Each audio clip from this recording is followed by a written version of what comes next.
So we're here, and it is 2024 turkey season, and we've got opener here in Kentucky. Youth season's in 3 weeks, and their opener is in 4. So man, am I excited. So today what we're going to be talking about is my gear, my setup, and I'm also going to go over some tips with you, give a little background about who I am, what this channel is going to be about, and hopefully you guys can take some of these tips and utilize them. You know, it's things that I've learned over the years that have really worked for me. I hunt the Appalachian Mountains of Eastern Kentucky. You know, just like my channel description says, it's where I was born and bred, man. I started hunting with my dad when I was 9 years old, I believe. We got set up on this bird, and believe it or not, he was probably about 400 yards away on another mountain. Dad hit him with a few yelps, and it wasn't 5 minutes, and that turkey pitched off of that mountain and flew to an open field that we were sitting and watching. When that gun went off, man, I was hooked. So thanks, Dad. Shout out to you for getting me in this and lugging me around the woods with you. And you know, I've passed on that tradition to my little boy, and he loves it. He absolutely loves deer and turkey hunting. You know, that's the main things we do is deer and turkey hunt. I'd like to dabble into some elk and things like that, but here in Kentucky, the lottery draw through Kentucky Department of Fish and Wildlife, man, that's really tough to get drawn for that. So I've put in, and hopefully we hear something back here about this coming fall's elk season. Kind of getting back on track to what we were talking about with the gear and tips. You know, my gear consists of, I'm a run and gun style hunter.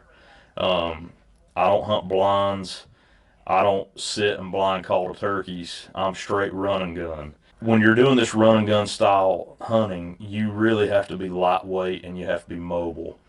And with me getting into this camera gear and everything, this is completely new to me. But I have so many channels and guys that I watch on YouTube that has just really just piqued my interest, and I want to start capturing some of these moments as well to share with family and to share with you guys. So guys like the Untamed, great guys. I'd love to meet them someday. For our guns, I'm Remington through and through. You know, I'm pretty brand loyal with everything. And I've always shot Remington. You know, I tried a Mossberg, and man, you talk about a gun that'll rattle the fillings out of your teeth. Those things will do it. That overboard 12 gauge 835.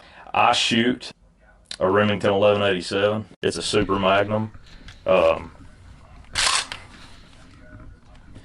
shoot a Carlson's Longbeard choke, which patterns phenomenally, absolutely great. Just this last year, I went to a red dot.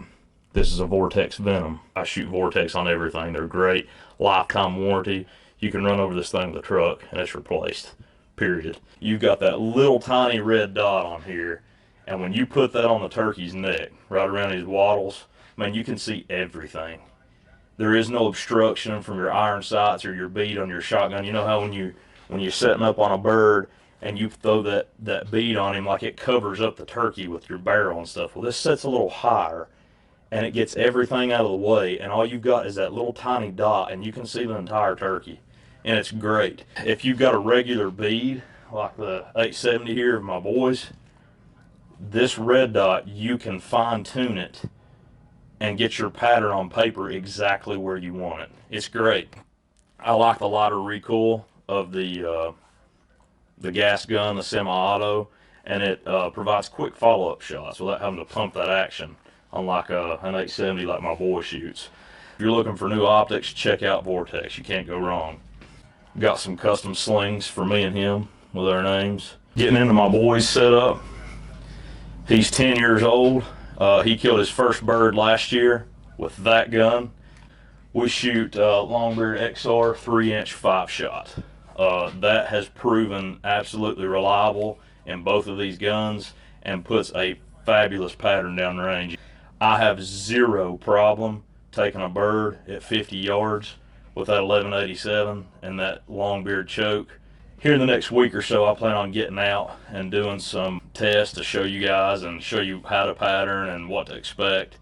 And I'll show you what that long-beard can do, man. You know, TSS, everybody has went to TSS, and that's great, but they're super expensive shells. For 5, you're paying like 60, 70 bucks. I pay 25 bucks for 10 that do a great job, so I've seen no reason to switch. This here is a custom 870, and we have the factory Remington super full turkey choke in here that came with the gun. He also has the custom sling with his name, and we also put a Vortex Venom red dot on here, and he loves it. You know, it's a lot easier for a kid to get on target with that too. I had this cut down to a 21-inch barrel. It was 26, so it's nice and compact for him. And I also had the length of pull cut down 1.5 inches, so this has a shorter length of pull. And you know, if I'm being honest, this thing, it's real nice. You can get real tight, get those elbows tucked in. It's just a real good, even an adult could use this, no problem whatsoever. That's our guns that we're going to be using this year. Getting into our vest, Sitka Equinox turkey vest. It has a built-in turkey tote. You know, you wrap that around your bird's feet, cinch it down, throw it over your shoulder, and you're ready to roll. This is also a really lightweight setup, which is why I got it. And I've got it customized a little bit to me. It's got a hydration bladder here in the main pocket for you guys that run Camelbacks. I do.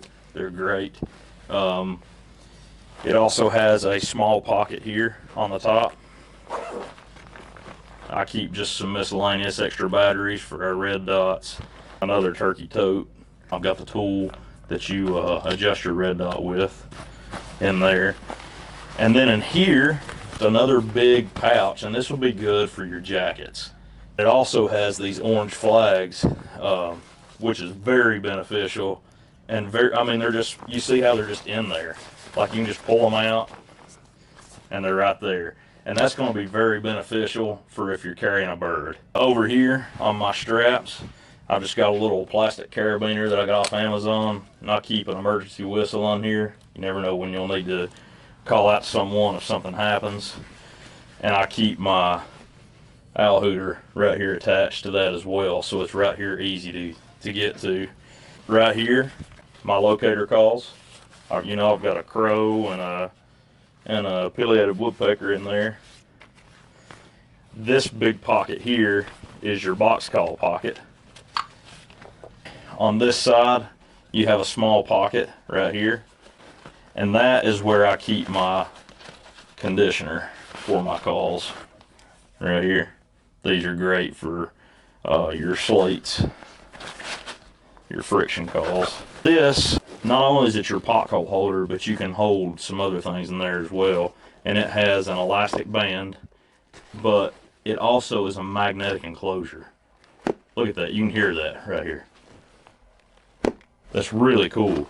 And in here, you know, I have my pot call, obviously, got some spare mouth calls, and then I've also got some shells.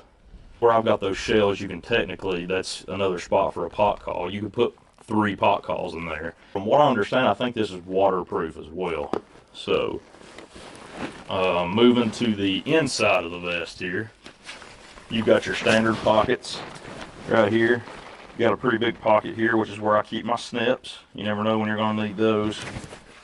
And also, you've got some smaller pockets over here, which is where I will probably keep, you know, maybe some spare batteries in here. I keep my gloves here. You can see the padding here, and it's got the vent, like the sections here to keep airflow for you. And right here, this seat is super cool, man. Like, it's got these adjustable straps here, and it's really intuitive to where you don't have a seat flopping around on your legs as you're walking through the woods. You know, you just kind of cinch that down when you get up. It's tight to your back. When you're ready to pop a squat there at a tree, when you're working that bird, You literally just reach back, take your thumbs and push down, and that seat just slides down. A lot of people think this stuff's overhyped, and I'm here to tell you, I've used a lot of gear over the years. This stuff ain't no joke. You know, you can wear whatever you want, but I like comfort, and this stuff provides that for me. So there's just a little closer look at the Equinox turkey vest. Here's my decoy. I think this is a flex tone decoy, and you can see I've literally got some 550 cord here, and I've just tied it around her head and her tail. So that just makes it super easy. Just throw over your shoulder. When you're ready to pop your decoy, you just take it off. And the nice, man, this is like a $40 decoy. And you know what this reminds me of heavily is an Avian X, which is what?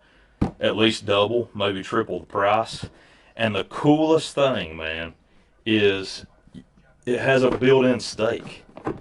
You don't have to worry about keeping up with the stake. So this thing's just super cool.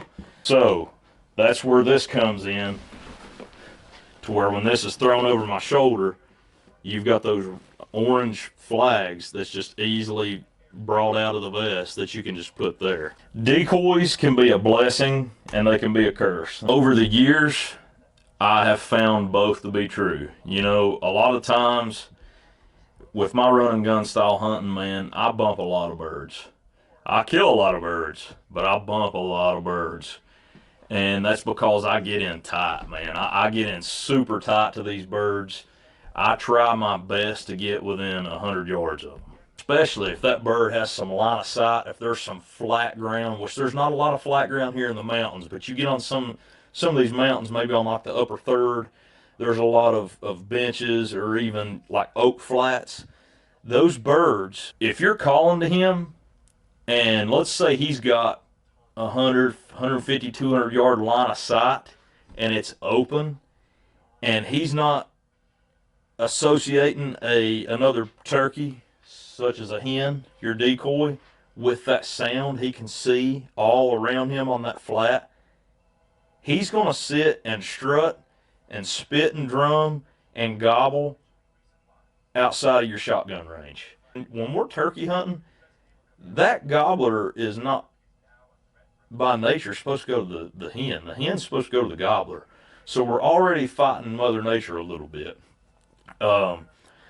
So when you're calling to that bird and he doesn't see another turkey, he's gonna puff up and he's gonna gobble and just spit in the, like you'll hear that, and that's all he'll do is just like he's in a strut zone. He'll just sit and do figure eights and circles in one spot.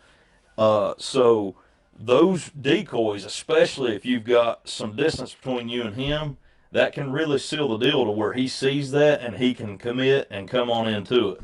Now, the curses, you know, getting that decoy set up when you're tight to a bird, like I was just talking about, that can get you in some trouble. You know, you get within 75, 100 yards of a bird, you've got him pretty tight, and it's going to be hard to get that decoy sit and staked and get back in your setup. Even if you make just a cluck or a yelp to that bird and he hears you, a lot of times he's committed and he's already coming. So you got to be, you know, there's been times that I've been super tight to a bird where I've literally had to lay down on the ground and like low crawl like we used to do in the Army, man, to you know, 15 yards out where I can stake that decoy and then low crawl back to where he's not seeing me. But another con is, you know, these weary toms, man, if they've been pressured pretty hard, which I don't deal with a lot here on private land, those birds can get a little weary with those decoys, you know, and I've even seen it here on private land where, you know, they'll see that decoy, and I've never been able to pinpoint what it is, but there's times that they will literally come in, and as soon as they see that decoy right there, you know, they'll putt and try to take off. And there's just situations where I feel like these turkeys don't like decoys. You got to be super cautious with your decoys, know when to use them, know when not to. A lot of times if you're super tight to a bird and there's not, like I was talking about before, there's not a lot of distance between you and him, you can most likely get away without a decoy. You just need to set up to where, you know, you sit at the base of your tree and say he's underneath you, you're up here. Well, as soon as he gets up there, if you're on just a little bench, it's maybe 30 or 40 feet wide, you know, as soon as he gets up there, he's already in range. So you've got him. So in that situation, you really don't need a decoy. Camera gear. You know, this is my first year filming. What have I learned from it so far? Expensive. My wife's gonna kill me. Love you, Allison. The deeper you get into it, the more you realize the equipment you need. You know, I thought about starting with a cell phone. But the more I researched, the more I was learning, like, I'm trying to make an iPhone a camera instead of just using a camera like I have now. Again, I'm not saying you can't do it, but if you're trying to make good quality footage, it was going to be pretty difficult and a little cumbersome trying to get all that set up, especially in the dark. It was a lot of work. Whereas with the camera that I have now, you know, you buy some SD cards, you buy some spare batteries, and you're rolling. You know, it's got the cold shoe mounts where you can mount your lavalier mic receiver. You can mount I've got the Rode Video Micro 2 mounted up there. They're both mounted together on that camera. It just makes life a lot easier. And it makes it easier here for even doing filming like this, an actual main camera like that. So again, just getting into our camera gear, I'm running the Sony AX43A. I'm also running the Rode Video Micro 2. That's a directional mic. It's a shotgun mic, and it's going to capture all of your ambient noise and everything out in front. I'm also running the DJI mic. It's the lavaliers. It's right here what I'm wearing. It comes with the 2 transmitters and 1 receiver, and this is a case that charges. I'm also running a GoPro Hero 11. I'm using that for my second angle. I've got this on the GoPro Volta, and you know, this is an external battery. It's also a tripod. You can run this without batteries now, and the problem with GoPros is they overheat.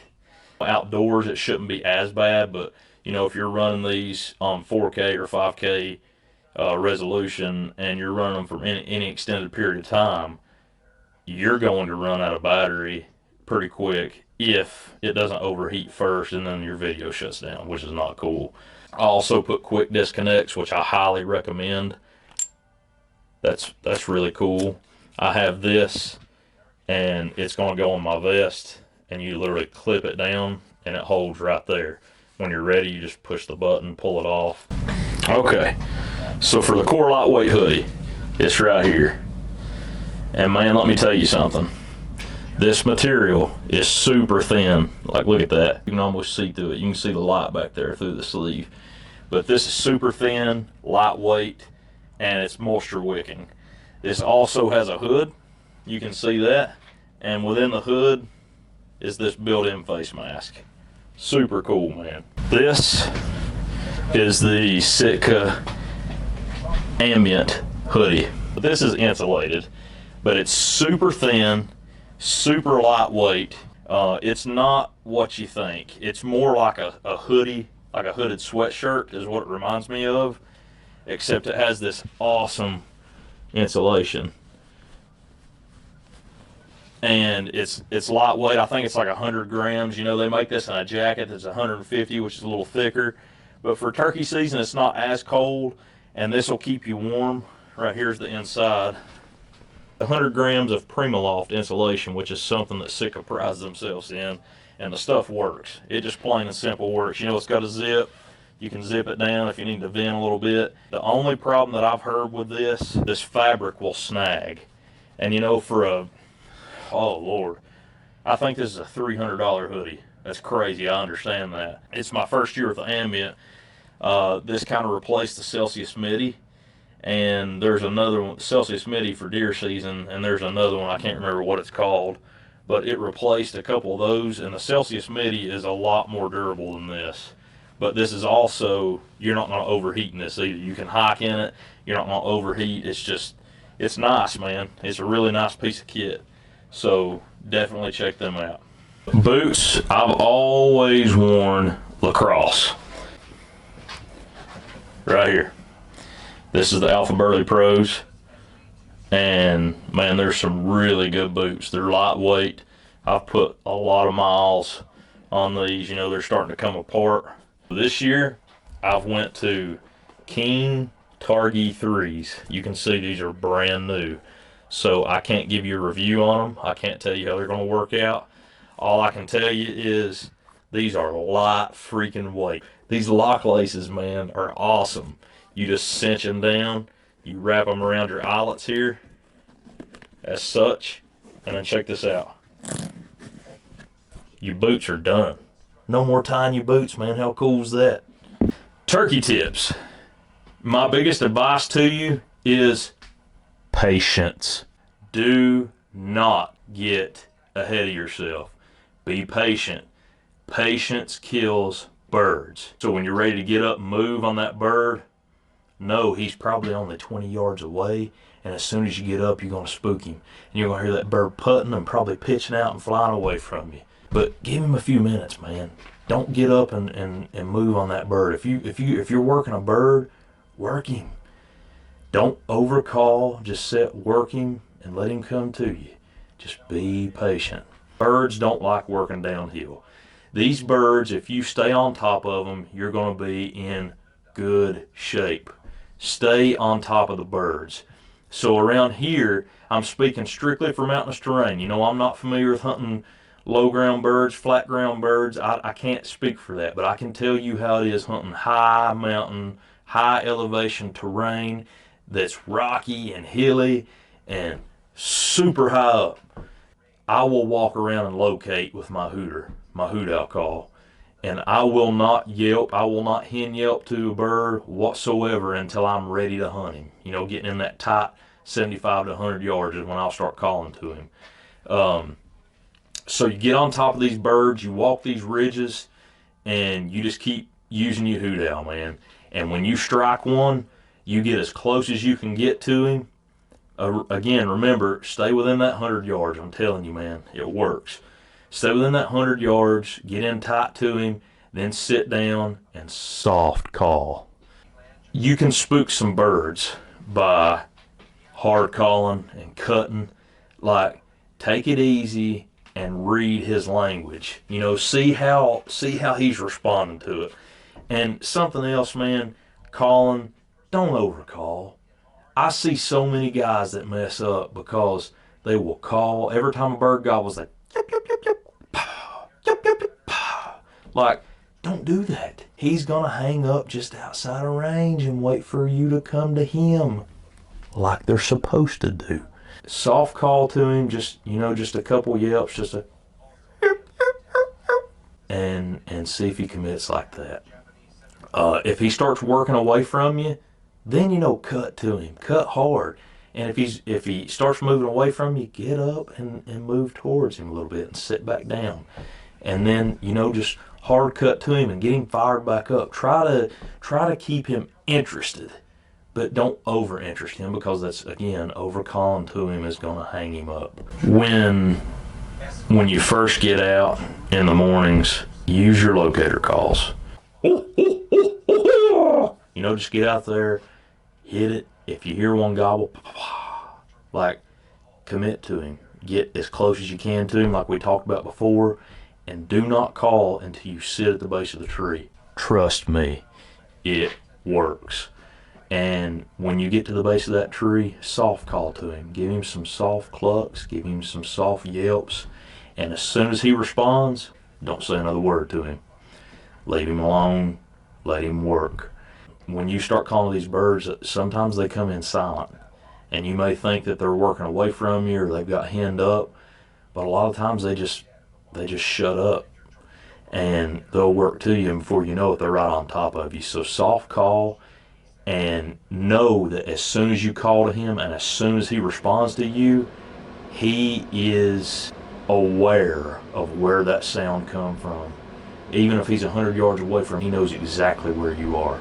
So you don't have to keep calling to him. He knows where you are, and if he's interested, he's going to come. If he shuts up on me after I've soft called him a little bit, I'll check him after 10 minutes or so, give him a couple clucks and a couple yelps, and just check him. And a lot of times he'll gobble back to that, and you'll know if he's in the same spot or moving closer to you. If you feel like he's hung up out there, just give it some time. You know, he may have some hens with him. You know, there's been turkeys sneak up on me that I had no idea was there, and I may have moved a little bit, like moved my head just a smidge, and he seen me and he is gone. I didn't even know he was there.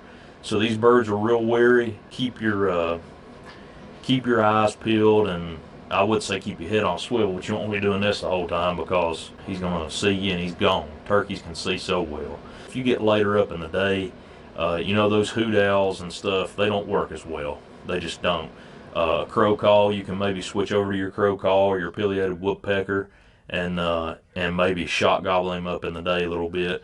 But, you know, soft calling don't so much go for midday, especially locating birds. So same scenario, say you're out on these ridges and you're walking these ridges trying to locate a bird, don't be afraid to get loud with them just to try to locate them. And I know that's completely going against what I was talking about there before with your calling, with not calling until you're ready to hunt him, you know, at your base of your tree. But if you can't get him to shot gobble to you, you don't have a choice. So don't be afraid to get on these ridges, especially with your box calls on windy days especially, man. Those box calls can reach out and they can touch them. So make sure you use your box calls and get loud with it. Cut, yelp loud, and a lot of times that'll shock him into gobbling too, and then you'll know where he's at. And you can be, in my experience, you can be a little more aggressive with them midday. But in the mornings, take your hat and, you know, just do some soft yelps, and then give it some realism. Make it sound like that bird is flying down. And boy, you talk about a worked up gobbler. When he hears that, he'll like those birds get hot. So just to reiterate on your calling, don't overcall, don't overdo it. Less is more. If you follow these tips, I can almost assure you that you're going to have some success in these turkey woods. That's a wrap for today.